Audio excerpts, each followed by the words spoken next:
मित्रों, कल्पना कीजिए आप खड़े हैं द्वापर युग के उस क्षण में जब धरती पर धर्म और अधर्म की लड़ाई अपनी चरम सीमा पर पहुंच रही थी। जब धरती पर नायक और खलनायक एक ही घराने में जन्मे थे, जहां एक ओर था हस्तिनापुर का अंधा सिंहासन, कौरवों का वेश और शकुनी की चालें, वहीं दूसरी ओर थे धर्मराज युधिष्ठिर, भीम का गदा, अर्जुन का गांडीव और उनके साथ स्वयं माधव श्री कृष्ण। मित्रों, आज हम देखेंगे उस क्षण को जब बंजर खांडव वंश से जन्म लिया एक ऐसी नगरी ने जिसने देवताओं की अमरावती को भी चुनौती दी। वह नगरी थी इंद्रप्रस्थ। द्रौपदी स्वयंवर से पहले विदुर को छोड़कर सभी को लगा कि पांडव अब जीवित नहीं रहे। यही मौका देखकर शकुनी ने धृतराष्ट्र को उकसाया और दुर्योधन को युवराज घोषित कर दिया। किंतु स्वयंवर में जब अर्जुन ने ब्राह्मण वेश में महान धनुष उठाया और मछली की आंख भेदी तो पूरे आर्यावर्त को पता चला पांडव जीवित हैं। जब पांडव हस्तिनापुर लौटे तो उन्होंने अपने हिस्से का राज्य मांगा, परंतु गृह युद्ध से बचने हेतु धृतराष्ट्र ने युधिष्ठिर से कहा, हे कुंती पुत्र, अपने भ्राताओं के संग मेरी बात सुनो। तुम खांडव प्रस्थ के वन को हटाकर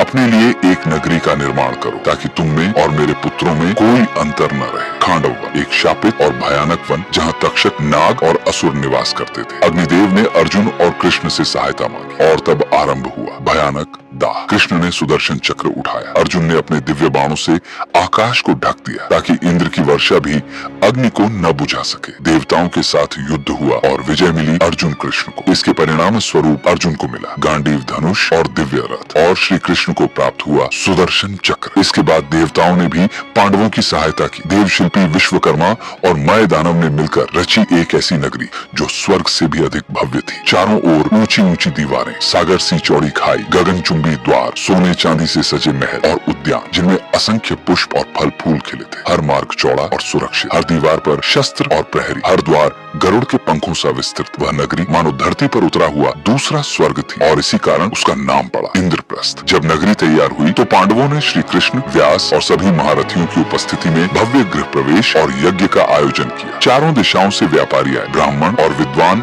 आकर बस गए। कारीगर और कलाकारों ने इंद्रप्रस्थ को जीवन से भर दिया। अब पांडव सिर्फ वीर ही नहीं बल्कि समृद्धि और धर्म के प्रतीक बन गए। इस प्रकार पांडवों ने बंजर खांडव वन को भव्य इंद्रप्रस्थ में बदल दिया। यह नगरी बनी उनके वैभव और सामर्थ्य का प्रतीक। परंतु मित्रों, क्या यह वैभव सदा टिक पाया या फिर कौरवों की ईर्ष्या और शकुनी का षड्यंत्र एक बार फिर पांडवों की शांति को लील जाएगा? जानने के लिए जुड़े रहिए क्योंकि अगला अध्याय और भी रोमांचक है।